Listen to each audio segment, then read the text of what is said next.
Howdy folks. Wow, another week. This week was my first ever experience teaching first-year medical students. In the past, I did have the pleasure to teach third-year and fourth-year medical school students, but I've never had dedicated time and opportunity to teach first-year medical school students. So this was a first for me, and I'm glad I get to have this kind of experience after moving to Boston. I'm not gonna lie, I personally believe that the first-year medical students I taught today, they were all better than me when I was a first-year medical student. And I am extremely grateful of this opportunity to teach them. They're smart, and they're really driven. And they seem like they really know what they want for their future. Unlike me when I was a first-year medical student. I just wanted to be a doctor and hopefully loan-free sometimes. So today, we're gonna go over the 3 things, in my opinion, that would help you to create or build a story that serves as your wow or X factor on top of your scores and numbers. We all know that MCAT and GPA are super important, and I'm not denying that. I think the MCAT and your GPA, they are super crucial, and you don't want to mess up on those numbers because they do play a very big part in deciding where you're gonna go, not just for med school, but also for residency, as your med school grades and your USMLE scores also matter. So I think definitely do well on those things because you don't want to regret anything.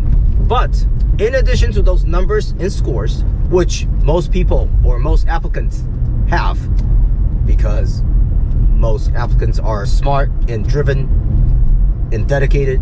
So sometimes all of us need that X or wow factor in order to set us apart from the rest of the applicant pool. And these 3 things, in my opinion, would do that. Let's go! Howdy folks, this is Dr. Bao. You might recognize me as Pushy from Pushy Mushy, yeah! But I have officially transformed into Dr. Bao. Here, we will be going over life as a doctor and answering questions on being a doctor or how to be one. Because my schedule is actually fairly hectic, and because I need to multitask to a certain degree, most of my video clips will be while I'm doing something else, such as walking, exercising, taking a break from work, driving, or while I'm on the toilet. Seriously. The goal of this channel is to make it useful for those of you who might be interested in learning more about a doctor's life. You could be a student, a resident, a fellow, an attending, a parent, or someone who simply loves to information overload yourself. One thing I would like to emphasize is that although I do work and am affiliated with some hospitals and med school, what I say does not represent the opinion of any entity except myself. Please like or dislike, hopefully not dislike, subscribe, comment, share, and press that bell icon. Great. So, how do you create a story that gives you that X or wow factor so that when you apply for med school, residency, or fellowship, you bring something else to the table besides the scores or numbers? There are 3 things that I think, if you do them the right way, would serve to maximize your potential in creating or building your story so that you have that wow or that X factor. These 3 things are, number 1, research. Now, research can be basic science research, clinical research, or some combination, or other forms, to be very fair, as long as you have a mentor who is willing to guide you through this process. The ultimate goal of doing research with a mentor is, if you can, to publish. Publications would be amazing. Publications would look awesome, no matter which stage you are in your training or education, whether you're a college student, a medical school student, a resident or fellow, or even attending physicians. Publications would always be amazing. So if you do research and you end up publishing, congratulations. That is powerful. I guarantee that is powerful. However, if you don't publish, that's okay.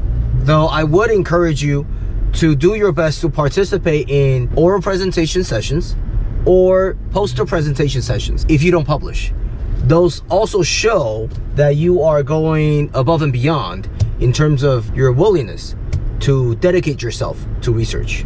In terms of the amount of time that one should probably dedicate in order to produce some kind of results, I personally think that one would have to dedicate at least a good year. You know, obviously you have other stuff going on, so I'm not saying you should quit all of your jobs and in your school and all these kind of stuff in order to do research. Use your spare time as much as possible to do these activities, including research. Your mentors, they know you're not a dedicated researcher. They know you're not doing a PhD, so they would understand too. If you have the opportunity, you should definitely explore this option, this number one thing that potentially would give you the wow or X factor. Number one, research.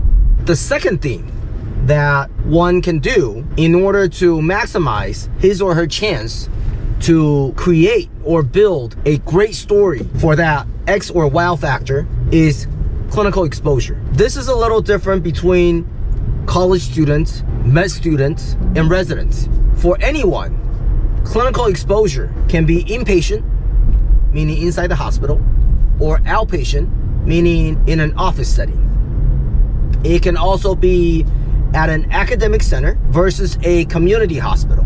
There's a lot of different forms that will allow you to have a high degree of freedom in terms of choosing what type of setting you want to be in when you do your clinical exposure. Now, for college students, I highly encourage you to think about two types of medical exposure that would not only give you the exposure itself, but also it is a job that gets you paid. And there are other jobs. I'm not saying, you know, you should only focus on these two jobs, but medical scribe and EMT, those are the two jobs that I think would benefit college students a lot in terms of clinical exposure. For residents, if you want to go into fellowship, your clinical exposure should maximize your chance to connect with the subspecialist in the field that you are interested in pursuing. For example, cardiology, gastroenterology, hematology oncology, infectious disease, or if you are surgical specialties, spine, colorectal, gyn-onc, and others. For medical students, your clinical exposure should focus on the residency that you are interested in. Not necessarily, it could be, but not necessarily your final dream career.